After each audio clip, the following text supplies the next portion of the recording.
Oke, 13 menit. Yuk, 1, 2, 3. Assalamualaikum warahmatullahi wabarakatuh. Halo teman-teman semua. Kembali lagi, kita sekarang ini akan membahas mengenai asas-asas dalam hukum pidana nih. Nah, di sini ada Kak Seto sebagai salah satu mahasiswa di kelas HTN ICP. Nah, Kak Seto ini akan menjelaskan tentang asas-asas hukum di hukum pidana itu seperti apa sih sebenarnya. Silakan, Kak. Ya, sebelumnya Assalamualaikum warahmatullahi wabarakatuh. Saya Seto Ferdiantoro, NIM 1823326, kelas ICP 2018. Nah, pada kesempatan kali ini langsung saja saya akan membahas terkait asas-asas dalam hukum pidana.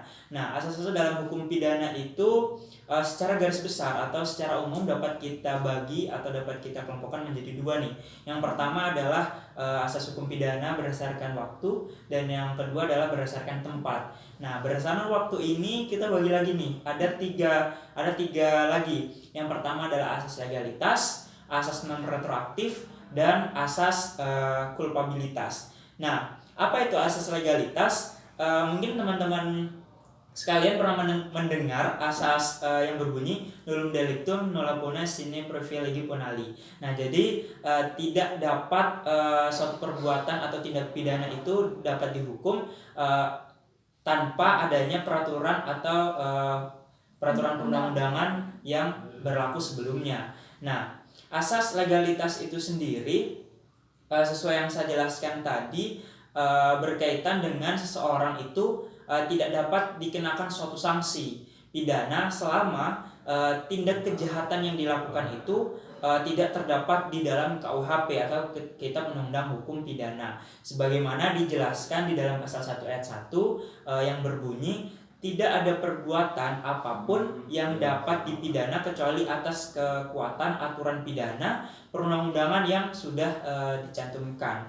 Nah, dalam hal ini asas legalitas yang dimana terdapat dalam pasal 1 ayat 1 KUHP dapat kita tarik kesimpulan. Dari asas tersebut terdapat 3 kesimpulan. Yang pertama adalah tidak ada satu perbuatan yang dapat dipidana atau dihukum apabila perbuatan tersebut tidak diatur dalam suatu peraturan perundang-undangan sebelumnya atau terlebih dahulu. Jadi harus ada aturan yang mengaturnya sebelum orang tersebut melakukan perbuatan, begitu. Lalu yang kedua adalah untuk menentukan adanya peristiwa pidana, delik atau tindak pidana. Nah, tidak boleh menggunakan analogi. Nah, sekali lagi dalam asas ini tidak boleh menggunakan analogi. Memang terkesan kaku dan Strik, ya? Ya, begitu. Dan asas ini benar-benar mengharuskan peraturan perundang-undangan tersebut secara tertulis. Dan yang ketiga adalah peraturan hukum pidana atau peraturan perundang-undangan tidak boleh berlaku surut atau asas yang melarang keberlakuan surut. Nah, surut itu adalah suatu hukum yang mengubah konsekuensi hukum itu sendiri terhadap tindakan yang dilakukan atau status hukum, fakta-fakta, dan hubungan yang ada sebelum suatu hukum diberlakukan. Nah, jadi misal saya ambil contoh nih, asas legalitas dalam kasus prostitusi online. Mungkin udah familiar di telinga teman-teman. Kasusnya siapa yang di Surabaya itu? Artis yang dibayar 80 juta itu. Nah, jadi yang terkena pidana hanya mucikarinya saja, karena yang mempertemukan antara cowok dan cewek itu dan mengambil keuntungan dari kegiatan tersebut. Namun pelakunya cewek maupun cowoknya ini tidak dapat dipidana karena menurut asas ini di dalam Kitab Undang-Undang Hukum Pidana belum diatur. Jadi begitu teman-teman. Lalu yang kedua adalah asas non retroaktif. Nah, asas non retroaktif ini adalah asas yang melarang keberlakuan surut dari suatu undang-undang. Asas ini juga terdapat di dalam KUHP pasal 2 ayat 2. Jadi kalau asas legalitas itu pasal 1 ayat 1, dan kalau non retroaktif itu pasal 1 ayat 2. Nah, dalam sorry. Santai kak. Sorry. eh, melarang keberlakuan surut dari satu undang-undang. Nah, asas ini sesuai dengan pasal 2 Algemene Bepalingen van Wetgeving voor Indonesia. Nah, dalam hukum pidana asas ini dicantumkan lagi dalam pasal 1 ayat 1. Teman-teman mohon maaf. Jadi pasal 2-nya itu dalam ED. Nah, di mana tiada suatu perbuatan boleh dihukum melainkan atas kekuatan-kekuatan pidana, ketentuan pidana dalam undang-undang yang ada terlebih dahulu daripada perbuatan itu sendiri. Nah, jadi asas non retroaktif ini sebenarnya tidak jauh beda dengan asas legalitas. Jadi saling keterkaitan. Nah, menurut Profesor Dr. Wirjono Projodikoro SH dalam bukunya Asas-asas Hukum Pidana di Indonesia menyatakan bahwa pengulangan pencantuman asas ini dalam KUHP menunjukkan bahwa larangan keberlakuan surut ini oleh pembentuk undang-undang ditekankan bagi ketentuan pidana. Nah, kenapa kok diulangi? Kan udah ada asas legalitas. Kenapa kok masih ada asas non retroaktif? Nah, jadi jawabannya itu. Nah, larangan keberlakuan surut ini untuk menegakkan kepastian hukum. Sekali lagi, menegakkan kepastian hukum bagi penduduk yang selayaknya ia harus tahu perbuatan apa yang merupakan tindak pidana atau tidak. Nah, jadi di Kitab Undang-Undang Hukum Pidana itu sudah jelas disebutkan mana sih kategori tindakan yang hal tersebut dikategorikan sebagai suatu tindak pidana atau kejahatan pidana dapat dipidana. Jadi begitu.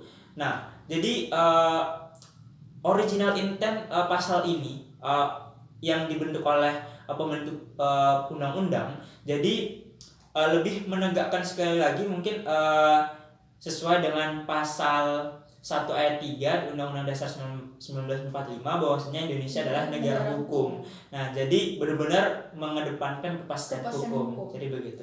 Nah, lalu yang selanjutnya ini adalah asas tiada pidana tanpa kejahatan atau nama lainnya Genstraf zonder schuld.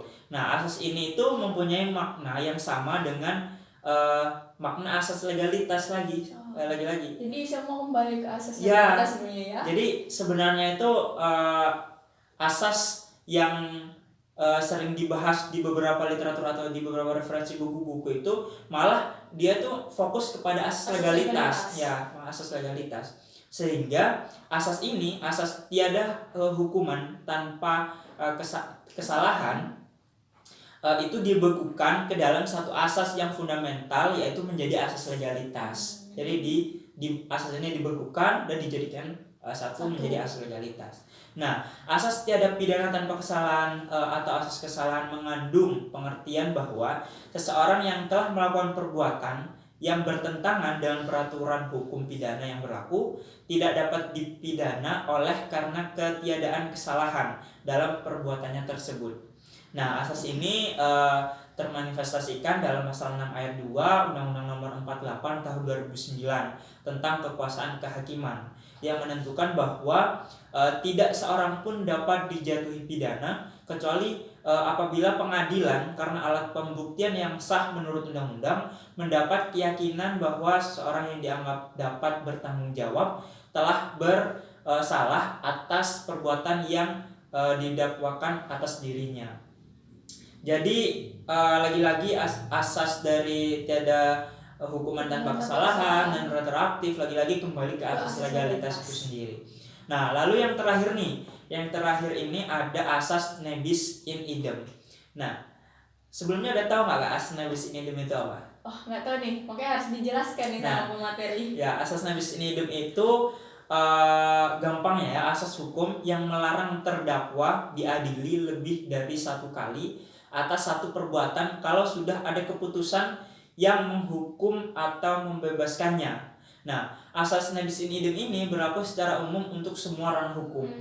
Jadi nggak boleh tuh seseorang diadili 2 kali dengan perkara yang sama. Ya, dalam hukum pidana nasional Indonesia, asas nebis in idem ini dapat kita temui dalam pasal 76 ayat 1 Kitab Undang-Undang Hukum Pidana, yaitu seseorang tidak boleh dituntut 2 kali karena perbuatan yang telah mendapat putusan yang telah berkekuatan hukum tetap. Nah, asas nebis in idem ini berlaku dalam hal seseorang telah mendapat putusan bebas atau vrijspraak. Bahasa Belandanya gitu. Bahasa Belanda. Lepas atau aanslag van rechtsvervolging atau pemidanaan verodeling dalam pasal 75 ayat 2 KUHP itu sendiri. Nah, jadi misalkan nih ada seseorang dia dituntut misalkan dengan kesalahan pencemaran nama baik. Nah, sudah diadili, sudah diputuskan dan sudah ada keputusan tetap dari pengadilan. Nah, yang melaporkan ini atau yang menuntut ini tidak puas, dia menuntut kembali, mungkin di pengadilan lain mungkin dengan perkara yang sama. Perkara yang sama. Nah, itu tidak boleh. Jadi tidak boleh memperkarakan perkara yang sama. Jadi begitu teman-teman. Nah, seperti itu ya. Nah, itu penjelasannya sudah sangat runtut sekali. Sebenarnya kalau kita simpulkan nih, sebenarnya asas-asas yang tadi sudah disebutkan, dipaparkan dan dijelaskan itu kembali lagi ke asas legalitas ya. Ya, karena pada dasarnya hukum pidana ini tidak bisa lepas dari namanya asas legalitas.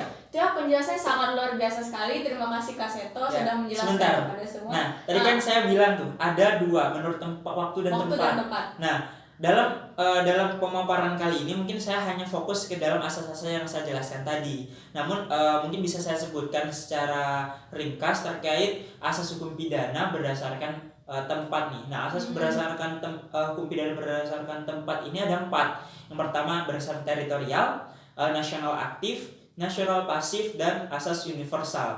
Nah, kalau teman-teman ingin mendalami keempat asas itu atau asas berlakunya hukum pidana menurut tempat, bisa kita diskusikan lain waktu. Nah, siap. Jadi bisa nanti kita diskusikan lebih lanjut karena sebenarnya asas-asas di hukum pidana itu tidak hanya 4 seperti yang dijelaskan tadi, tapi ada asas-asas yang lainnya. Oke, terima kasih Kak Seto atas penjelasannya yang sangat luar biasa. Terima kasih juga kepada teman-teman yang mendengarkan. Mohon maaf bila kami ada kesalahan di sini. Wabillahi taufiq wal hidayah. Wassalamualaikum warahmatullahi wabarakatuh. Bye.